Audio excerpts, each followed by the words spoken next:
Rajan, one more time.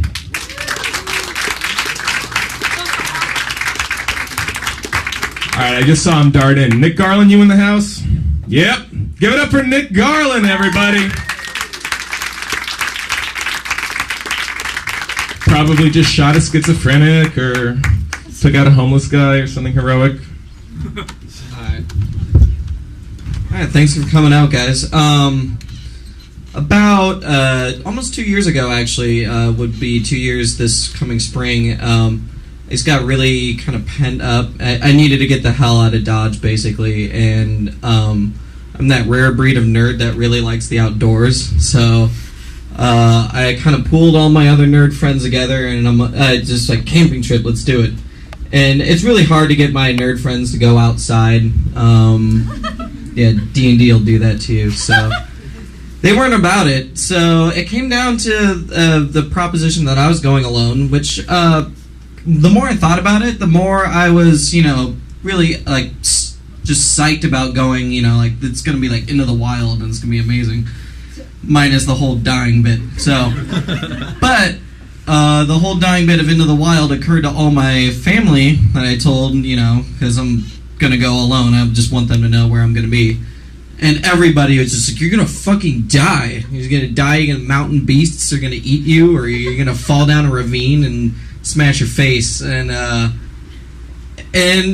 really just like kind of shrugged that off, and until like I was talking to one of my coworkers, Ryan Gowdy, that I was like, yeah, I'm gonna go on this camping trip alone, it's gonna be awesome. Yeah, everybody's saying that I'm gonna get killed or whatever, and my friend Ryan interrupts. He's like, you're not gonna get killed, you're gonna get raped. It's just gonna be like Deliverance, except Burt Reynolds won't save you. You're gonna get raped by mountain men. I'm like, and like the unique concern of my dear friend Ryan kind of gave me pause. I'm like, it's just crazy enough it might happen. And due in large part to the concern of my redneck dad, he brought down this giant gleaming 45 automatic to me. Like, I didn't ask for it, let that be said, but he just comes up to my house before he's gonna take off to move to Hawaii, and he's like, here son, I just stay safe. And I'm armed like Charles Bronson. Some street justice is gonna go down if anybody tries to rape or maul, eat me, like whatever. This guy is prepared. So I set out, go up to the eastern Sierra Nevada mountains, which everybody should do if it's kind of camping is your thing. And I was so excited, just set up camp, scout things around like I've seen in Survivor Man and stuff. Like, it's all well prepared.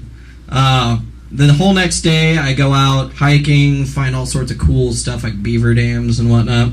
And then the third day, I wake up, and just the stark isolation really hit me that camping alone kind of sucks. Like, there's nobody to share these sweet memories of beaver dams or what have you. So I start getting a little homesick, and I decide I'm gonna go. Like, I'll go off fishing, and we're gonna have like a barbecue when I get back. It'll be awesome, and I'll share my tales of kicking nature's ass. And that night, after clean fish, put it in the cooler,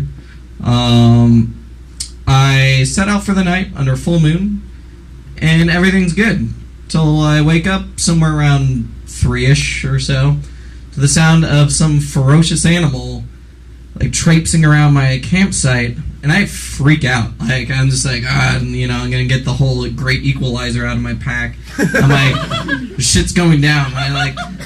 Everybody said it was true, and it's happened. And I just slowly unzip my tent window because totally that security, like this thin thing of nylon.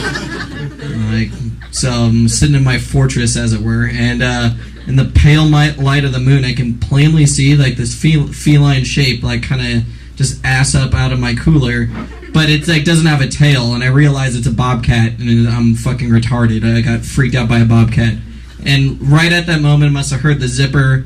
It turns around and gives this noise I could only describe as that'd be attributed to the monster in Ridley Scott's Alien, like when the little the dick mouth comes out of its face, and it does and I'm like, holy shit, and it just runs off with my fish, and I'm just kind of like, you son of a bitch, I was going to use those when I get back to San Diego.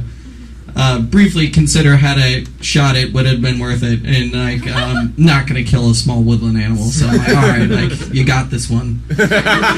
Nature 1, Nick 0. So I pack up, head back down to San Diego, and tell everybody of what had happened, like the jerk-ass bobcat and all the things like that. And my friend Gowdy is like, oh, yeah, I was going to go and try and get some time off. I was seriously going to go and fuck with you, like stack rocks outside your tent, do like satanic kind of symbols carved in trees and shit. I'm like, you would do that? And he's like, yeah, it would have been hysterical. I'm like, did you realize that my dad gave me a gun? He's like, no. Like, it's good that you didn't, because it would have felt so shitty if I'd shot my friend. So it's a good trip. Realize that probably it's better to go with company, and don't shoot your friends. So thank you.